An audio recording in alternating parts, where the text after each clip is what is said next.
Good afternoon dear student, I am your chemistry teacher Varun Kumar Pandey. तो बेटा आज के टॉपिक में मैं केमिस्ट्री में क्लास 9th का मैटर और सराउंडिंग का टॉपिक में आगे लेके चलूँगा। इसके पहले के लेक्चर में मैंने मैटर के डेफिनेशन और उसके कैरेक्टरिस्टिक्स के बारे में बात किया था। हमारा फिजिकल मैटर का फिजिकल नेचर चल रहा था, ठीक। मैटर के प्रॉपर्टी में हम फिजिकल नेचर की बात कर रहे थे। फिजिकल नेचर के बातों में हमने एक एक्टिविटी को समझा था। तो आज हम इसका एक दूसरा जो कैरेक्टरिस्टिक्स है फिजिकल नेचर ऑफ मैटर का, उसे भी हम एक एक्टिविटी के थ्रू ही समझेंगे, ठीक है। तो इसमें है आपका knowing about the size of particle of matter, ठीक है। तो ये जो है आपको knowing about the size of particles of matter, तो पार्टिकल्स ऑफ मैटर मतलब कि मैटर के पार्टिकल्स के साइज के बारे में जानना है ना। तो हम ये देख सकते हैं कि मेरे कहने का मतलब ये कि मैटर को जब हम डिवाइड करते हैं तो सबसे पहले वो कंपाउंड मॉलिक्यूल और लास्टली वो एटम में जाके टूटता है। तो मुझे देखना है कि मैटर का जो पार्टिकल है उसका साइज मतलब कि लीस्ट वो कितना छोटा हो सकता है, ठीक है। तो इस चीज़ को हम एक्टिविटी से समझेंगे कि डिविजिबल पार्ट कितना है, मैटर का जो पार्टिकल का साइज है उसका कितना पार्ट डिविजिबल है, ठीक है। तो इस चीज़ को हम एक्टिविटी के थ्रू समझेंगे। तो एक्टिविटी में मैंने जैसे आपको बताया था कि एक्टिविटी में केमिस्ट्री की कोई भी एक्टिविटी होगा उसमें कुछ पार्ट आपके कुछ स्टेप्स होंगे। पहला स्टेप्स क्या होगा आप जानते हैं, एम होता है। दूसरा क्या होता है, मटेरियल रिक्वायर्ड होता है। देन आपका प्रोसीजर होता है। देन ऑब्जर्वेशन एंड लास्टली हम क्या लिखते हैं, इनफेरेंस लिखते हैं, ठीक है। इनफेरेंस लिखते हैं। तो ये हमारे किसी भी एक्टिविटी कुछ कॉमन आपके स्टेप्स हैं जिनको लेकर के हम किसी एक्टिविटी को परफॉर्म करते हैं। तो आज का ये जो एक्टिविटी है उस पर भी हम इसी सारे ट्रिक को लगाएंगे, इसी सारे स्टेप्स को फॉलो करेंगे। तो आप चाहे तो इसको नोट डाउन कर सकते हैं।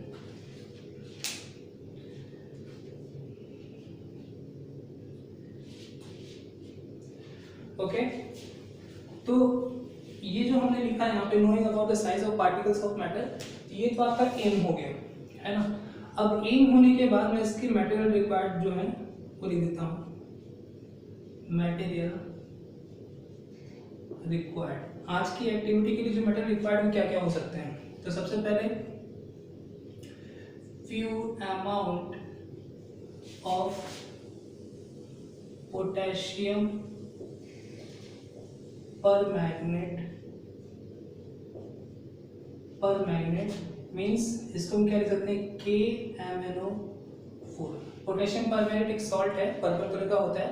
तो इसको हम क्या करते हैं, ये पोटेशियम पर मैग्नेट है, ये सॉल्ट के कुछ सैंपल को मुझे लेना है, ओके।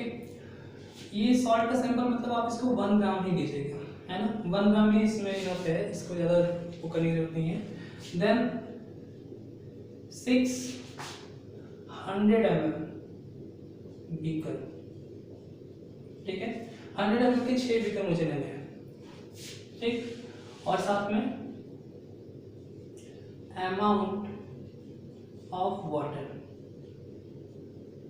के बिना तो सोल्यूशन बनेगा ही नहीं। तो ये मैंने कुछ आपके रिक्वायर्ड मटेरियल जो हैं ये मैंने आपके लिखे हैं, आप इसको लिख सकते हैं। फिर हम आगे के प्रोसेस को प्रोसीड करते हैं, ठीक है।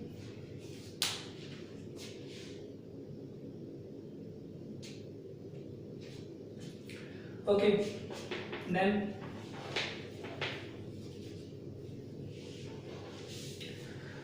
एम हो गया, मटेरियल रिक्वायर्ड हो गया, स्टेप्स।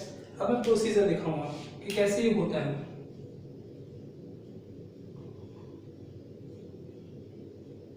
प्रोसीजर, तो प्रोसीजर के लिए मैं क्या करता हूँ, पहले कुछ एक डायग्राम मैं आपको बना के दिखा देता हूँ।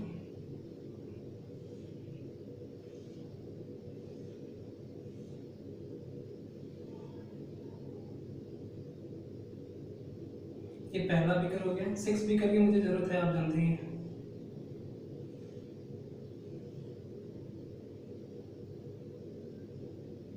ये ऐसे दिखा दिया।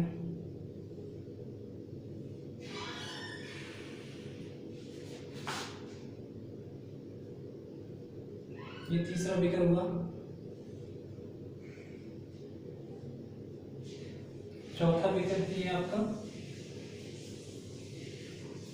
1 2 3 4, 2 व्हीकल और बनाएंगे।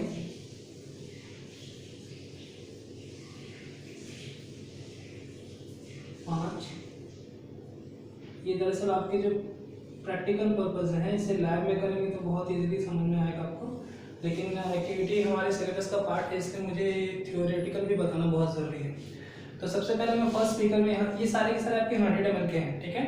इस 100 ml वाले बीकर, फर्स्ट बीकर में, ये फर्स्ट मान के चलते हैं, फर्स्ट बीकर है, इसमें मैं सबसे पहले क्या ऐड करता हूँ, यहाँ पे मैं ऐड करता हूँ few amount of KMnO4 salt, ठीक है। फ्यू अमाउंट मतलब मैं इसमें 1 ग्राम ऐड कर देता हूँ। इतना मैंने क्या किया, KMnO4 के सॉल्ट को इसमें ऐड कर दिया, और साथ में मैंने क्या किया, साथ में मैंने 90 ml, 90 ml क्यों, 100 ml, 90 ml क्यों, 100 ml ऑफ वाटर, ये मैंने इसमें ऐड कर दिया, ठीक है। तो फर्स्ट बीकर में मैंने क्या किया, few amount of salt sample ले लिया 1 ग्राम, और इसको मैंने 100 ml वाटर मैंने इसमें इसको ऐड कर दिया, ठीक है। जैसे ही मैं इसको ऐड करूंगा, ऐड करने के बाद जो सॉल्यूशन होगा KMnO4 ये वाटर में डिसॉल्व हो जाएगा, और ये कलर देगा डार्क पर्पल, ठीक है। ये डार्क पर्पल कलर देगा। अब मैं इसको कलर से नहीं दिखाऊंगा, आप इसको ऐसे समझ सकते हैं। तो ये डार्क पर्पल कलर हो जाएगा। इस डार्क पर्पल कलर के मिलने के बाद मैं इसमें से क्या करता हूँ, इसमें से मैं इसका 10 ml निकाल लेता हूँ, इस सोल्यूशन में मैं 10 ml निकाल लेता हूँ, और 10 ml निकाल करके मैं इस सेकंड वाले बीकर में डाल देता हूँ। और जैसे सेकंड वाले बीकर में डालता हूँ, साथ में मैं यहाँ पे 90 ml वाटर फिर से ऐड करता हूँ। इस सेकंड वाले बीकर में मैं 90 ml वाटर ऐड करता हूँ, और साथ में 10 ml इस सोल्यूशन का डाल देता हूँ। तो ऐसा डालने से क्या होगा, ऐसा डालने से जो डार्क कलर था पर्पल का, पर्पल जो डार्क कलर मुझे ऑब्टेन हो रहा था, ये थोड़ा सा फेड हो जाएगा। फेडिंग ऑफ कलर अपीयर मतलब ये डार्क है, तो यहाँ पे कलर थोड़ा सा कम डार्क होगा। अब यही प्रोसेस मैं यहाँ पे फिर से करूंगा, मतलब इसका मैं 10 ml लूंगा और 10 ml इसमें ऐड कर दूंगा, और साथ में मैं क्या करूंगा, यहाँ पे मैं इसमें फिर से 90 ml ऑफ H2O ये मैं इसमें ऐड कर दूंगा अगेन, ठीक है। ये जो थर्ड वाला बीकर से 90 ml ऐड करूंगा।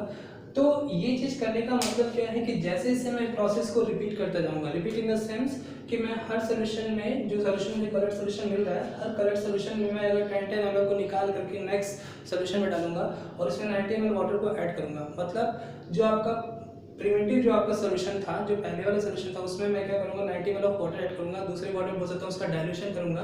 तो डाइल्यूशन करने के साथ साथ जो सोल्यूशन का कलर होगा वो धीरे धीरे क्या आपका फेड करता जाएगा, ठीक है, कम होता जाएगा। और लास्टली जब हम लोग यहाँ पे पहुंचेंगे, जब मैं यहाँ पे इसको 10 ml ऐड करूंगा सोल्यूशन को, और यहाँ पे मैं क्या करूंगा 90 ml ऑफ वाटर जब मैं ऐड करूंगा, तो यहाँ तक जाते जाते, है ना, यहाँ तक जाते जाते जो सॉल्यूशन रहेगा उसका जो कलर होगा वो आपका बहुत ही लाइटर हो जाएगा। तो यहाँ पे लिख सकते हैं lighter colour would be obtained, ठीक है।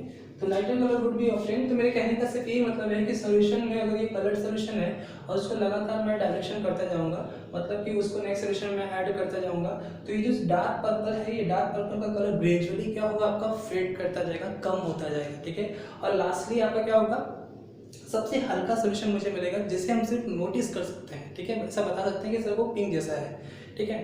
तो यहाँ पे ये आपका एक्सपेरिमेंट हुआ, प्रोसीजर हुआ। मुझे इसमें ये बताना है कि जो पार्टिकल हैं वो लीस्ट अमाउंट में, सबसे कम अमाउंट में भी अपना वो कुछ ना कुछ इफेक्ट दिखाते रहते हैं। तो यहाँ पे इसका इफेक्शन क्या है, यहाँ पे इसका कलर का होना इफेक्शन है, ठीक है। तो कलर लास्ट में, लास्ट स्ट्रक्चर का जो कलर है वो आपका क्या है, बहुत ही लाइटर होता जाएगा, ठीक है। तो मतलब पार्टिकल का साइज बहुत ही छोटा है, इसलिए कलर का अपीयरेंस भी बहुत ही कम होगा, ठीक है। तो इस फिगर को आप नोट डाउन कर सकते हैं। फिर आगे मैं इसमें ऑब्जर्वेशन लिख देता हूँ।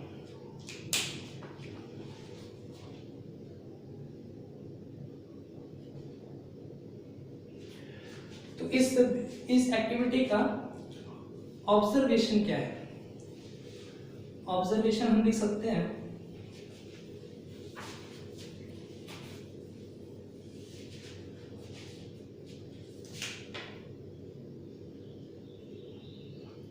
ऑब्जर्वेशन में तो मुझे सिर्फ ये दिखाई दे रहा है कि जो कलर है वो धीरे धीरे करके क्या हो रहा है आपका कम होता जा रहा है, ठीक है।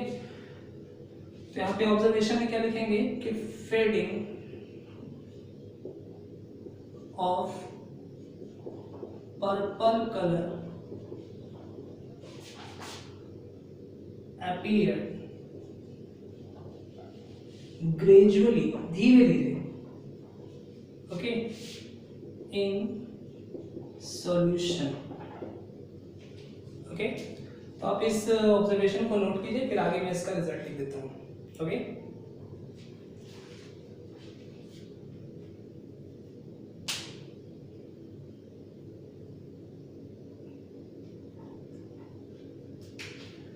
ओके, तो यहाँ पे रिजल्ट में मैं क्या लिख सकता हूँ,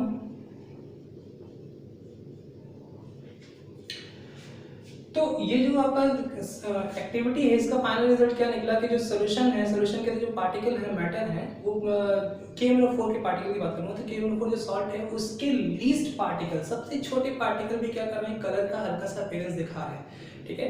तो यहाँ पे मैं ये बोल सकता हूँ कि किसी भी मैटर का जो पार्टिकल है वो हमारे इमेजिनेशन से भी क्या हो सकता है, आपका छोटा हो सकता है, ठीक है। तो यहाँ पे हम लोग कह सकते हैं दे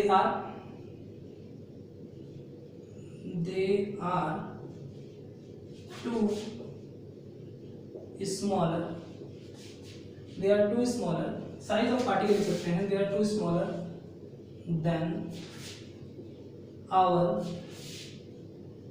imagination, ठीक है। तो ये मैंने आपको हल्का सा बस बता दिया यहाँ पे कि रिजल्ट में क्या हो सकता है कि हमारी सोच से भी जो पार्टिकल का साइज है बहुत ही छोटा हो सकता है, डिविजिबल पार्ट हो सकता है, ठीक है। तो फर्स्ट एक्टिविटी में मैंने यही बताया कि जो आपके मैटर के जो साइज है, मैटर के पार्टिकल का जो साइज है वो बहुत ही छोटा हो सकता है, हम जितना सोच सकते हैं उससे भी ज़्यादा वो छोटा हो सकता है, ठीक है। और इस एक्टिविटी में मैंने आपको यही बताया कि जो पोटेशियम पर मैग्नेट है उसके कलर्ड सोल्यूशन का जो अपीयरेंस है वो बहुत ही लास्ट पार्टिकल में, सबसे छोटे पार्टिकल के थ्रू भी उसका इफेक्शन दिखाई देता है, ठीक है। तो आज के टॉपिक में सिर्फ इस एक्टिविटी के बारे में इतना ही है, फिर आगे के टॉपिक को भी हम एक्टिविटी के थ्रू ही समझेंगे। और इस वीडियो को आप देखिए, लाइक कीजिए, सब्सक्राइब कीजिए, और आगे के नोटिफिकेशन के लिए हम नेक्स्ट वीडियो बनाएंगे।